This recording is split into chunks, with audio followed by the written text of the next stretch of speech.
Samajwadi party के राष्ट्रीय महासचिव बनने के बाद प्रयागराज पहुंचे सलीम इकबाल शेरवानी का सपा कार्यकर्ताओं ने किया जोरदार स्वागत।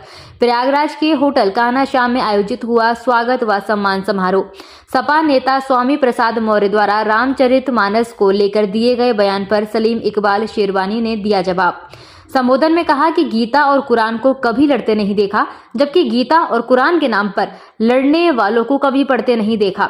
समाजवादी पार्टी के राष्ट्रीय महासचिव बनाए गए सलीम इकबाल शेरवानी का प्रयागराज में आगमन था। ऐसे में समाजवादी पार्टी के कार्यकर्ताओं द्वारा प्रयागराज के होटल कान्हा श्याम में स्वागत सम्मान समारोह का आयोजन किया गया, जिसमें सपा नेता सलीम इकबाल शेरवानी ने कार्यकर्ताओं में जोश भरते हुए कहा कि सपा के राष्ट्रीय अध्यक्ष द्वारा दी गई जिम्मेदारी को कार्यकर्ताओं के साथ कंधे से कंधा मिलाकर जिम्मेदारी निभाई जाएगी। इस दौरान पूर्व सांसद केंद्रीय मंत्री सलीम इकबाल शेरवानी ने अपने संबोधन में कहा कि गीता और कुरान को आपस में कभी लड़ते नहीं देखा। गीता और कुरान के नाम पर लड़ने वालों को कभी गीता और कुरान पढ़ते नहीं देखा। पत्रकारों के सवाल पर सपा नेता ने कहा कि रामचरितमानस को लेकर स्वामी प्रसाद मौर्य को किसी भी जाति, धर्म और मजहब के बारे में इस तरह का बयान नहीं देना चाहिए। आज जो देश में नफरत फैलाई जा रही है, मैंने तो एक जगह अपनी मीटिंग में कहा कि कुरान और गीता को कभी लड़ते हुए नहीं देखा, और जो इनके नाम पे लड़ते हैं उन्हें इन्हें कभी पढ़ते हुए नहीं देखा। अरे वाह, क्या बात! ये सच्चाई है। कोई मजहब आपको एक दूसरे की नफरत, एक दूसरे से लड़ाई, मैं आपको एक अपनी तारीफ में नहीं मगर आपको एक सच्चा वाकया बनाना चाहता हूं। मैंने अपनी बात रखी है और मैंने ये कहा है कि मैं इस बात को राष्ट्रीय अध्यक्ष जी से भी कहूंगा, और मैं ये समझता हूं कि ये जरूरी है कि वोट बटे नहीं, वोट इकट्ठा रहे, और उसमें हमारी कामयाबी है। स्वामी प्रसाद मौर्य ने जो रामचरितमानस पर टिप्पणी की है, उसको लेकर और विवाद बढ़ गए हैं, तो आप अपनी पार्टी कई नेता समर्थन में भी आ गए हैं। मैं इन चीजों में देखिए, हर मजहब अच्छा होता है, हर मजहब की इज्जत करनी चाहिए, हर मजहब का आपको सम्मान करना चाहिए।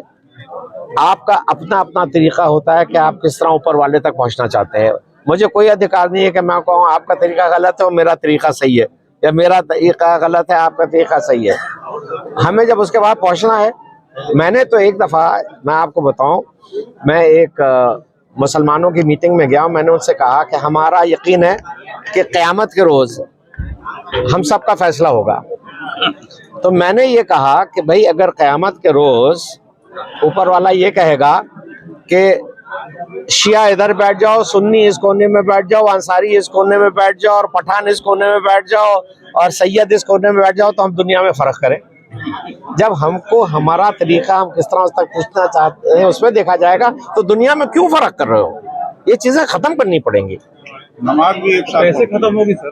इसी तरह होगी जब मुझ जैसे लोग जाके बोलेंगे। लोग देखिए, जब मैं बोला तो सबने सर हिलाया, सबने कहा कि साहब अब हम इस बात को नहीं उठाएंगे, और मुझे इसलिए यकीन है कि ये खत्म होगा क्योंकि मेरा जब भी चुनाव हुआ बदायूं में, हर दफा कुछ लोगों ने ये कोशिश की, ये तो पठान है, अंसारियों से नफरत करते हैं, ये तो पठान है, फलां से करते हैं, मगर कभी मेरे इलेक्शन में फर्क नहीं पड़ा, क्योंकि लोग समझ गए थे मुझे कि मैं फर्क नहीं करूंगा। तो उसी से ये माहौल बदलेगा। क्या कार्यक्रम था सलीम शेरवानी जी को जो जिम्मेदारी दी गई है, किस तरह से वो चुनाव में आगे रणनीति बनाएंगे और 2024 का चुनाव भी है? आज सबसे पहले हम लोग राष्ट्रीय महासचिव बनने के प्रथम आगमन पर माननीय सलीम इकबाल शेरवानी, जो पूर्व भारत सरकार के मंत्री 2 बार रह चुके हैं, विदेश मंत्री, स्वास्थ्य मंत्री, उनके स्वागत समारोह में समाजवादी पार्टी की तरफ से, हम लोग महानगर इकाई की तरफ से यहाँ पर उनका स्वागत समारोह रखे थे। आज उनका स्वागत हुआ, और स्वागत समारोह के जरिए हम लोग एक संदेश देना चाहते हैं पूरे देश और विदेश में, भारत प्रदेश और विदेश में, जो है कि समाजवादी पार्टी हमेशा जो है नेकता में एकता की पार्टी है, धर्मनिरपेक्षता की पार्टी है, भारत जोड़ने वाली पार्टी है, ना कि तोड़ने वाली पार्टी है। जैसे कि हम लोग के सामने बीजेपी वाले जो है भाई भाई को लड़ाते हैं, आपस में लड़ाते हैं, कि धर्म का नाम लेके राजनीति करते हैं। गोपी कृष्ण हॉस्पिटल चिकित्सा के क्षेत्र में मथुरा का अग्रणी हॉस्पिटल एवं पहला टेस्ट ट्यूब बेबी सेंटर है। IVF में 70% सफलता, स्त्री रोग विभाग में high risk delivery, caesarean operation, hysterectomy आदि बेहद अनुभवी एवं क्वालिफाइड लेडी डॉक्टरों द्वारा किए जाते हैं। हड्डी रोग विभाग की एडवांस यूनिट, जहां पर जोड़ प्रत्यारोपण यानी कि घुटना रिप्लेसमेंट, कूल्हा रिप्लेसमेंट, रीढ़ की हड्डी के ऑपरेशन एवं फ्रैक्चर होने पर प्लास्टर, सरिया या प्लेटिंग आदि की सर्जरी की जाती है। हर प्रकार की जनरल सर्जरी एवं दूरबीन विधि से हर प्रकार के लेप्रोस्कोपिक ऑपरेशन, बच्चों के हर प्रकार के रोगों का इलाज हॉस्पिटल NABH से मान्यता प्राप्त है। मॉड्यूलर OT एवं हाईटेक मशीनों से फिजियोथेरेपी, एम्स दिल्ली एवं CMC बेल्योर द्वारा certified pathology. Gopi Krishna hospital में Ayushman card, ESI card, BSNL के कार्ड, रेलवे के कर्मचारियों के कैशलेस इलाज की सुविधा। लगभग सभी इंश्योरेंस कंपनियां एवं TPI कार्ड धारकों को कैशलेस इलाज की सुविधा।